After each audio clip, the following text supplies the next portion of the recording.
नमस्कार. 10th standard English medium. स्वप्न करू साकार. सलग शॉर्ट्स तुम्हाला देतीये मी यातून. घराघरातून जन्म घेत असे तेज नवा अवतार. या ओळीतून सूचित होणारा अर्थ लिहा. तुम्हाला काय थिंकिंग आहे तुमचं? कवी किशोर पाठक. आता हे काय आहे बरं?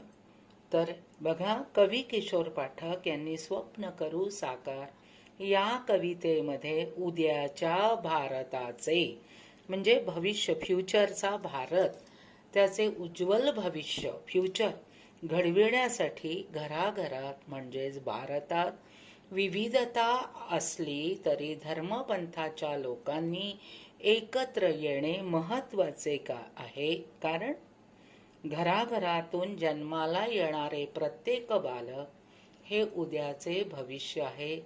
तेच तेजाचा नवा अवतार आहे. सबस्क्राईब करा, लाईक